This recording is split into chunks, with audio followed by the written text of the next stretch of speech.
Now, a child psychologist has said that naughty kids actually make better adults and therefore we should let them misbehave. Interesting theory, Judy. Could you do it, though? Hell no.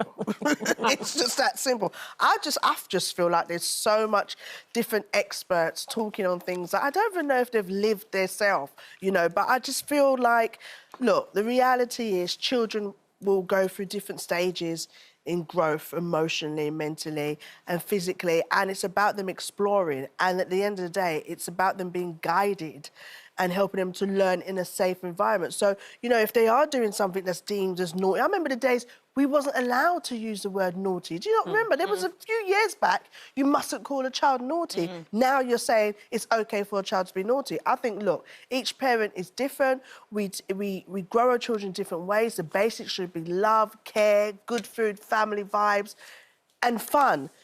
Getting caught up in all of this, it really muddles parenting, and especially for people who are new parents.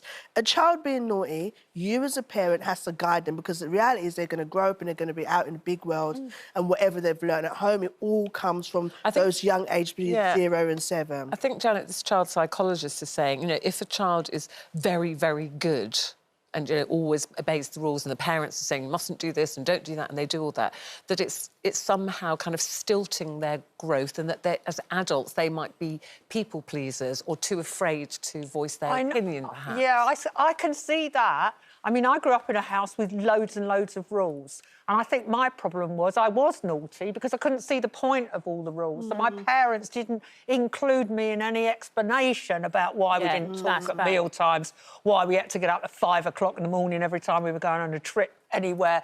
And, you know, my dad seemed to have a load of rules, as if he was still in the army and we were in his, you know, battalion or squad or whatever it was. And he didn't say why? He didn't explain why. And then I do remember there was a fashion for letting your kids freely express themselves. And I remember when early on in my first marriage, I went round to a friend's house and they had a child who kind of pooed on the floor. And I was, like, so disgusted by that. And they went, oh, he's expressing himself. Yeah, I hate that.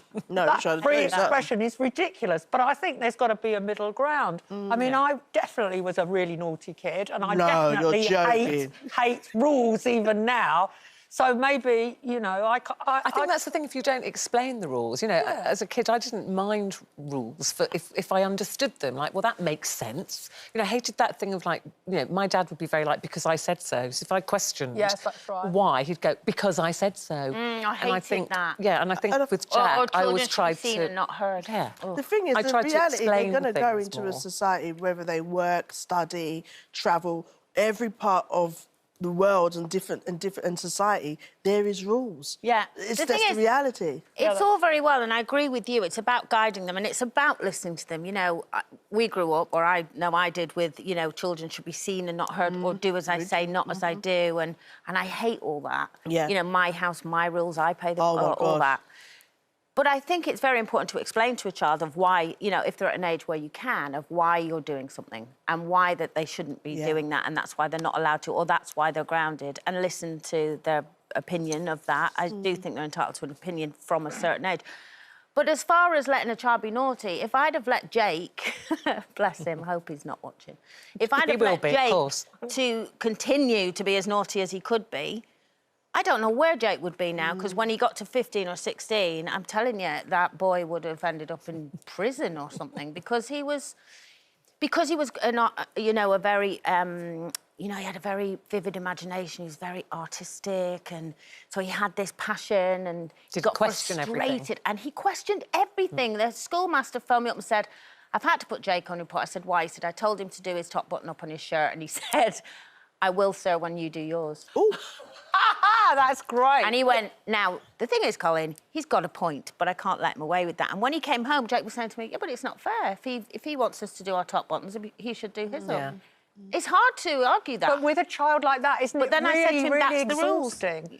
Because, you know, isn't there a temptation just to say, I'm right, you're wrong, just get over it? Yeah. But doesn't it, you know, I heard from so many of my friends that you know, their teenage sons, for example, are in their bedrooms all the time. They just refuse to do anything they want, and it's like a war.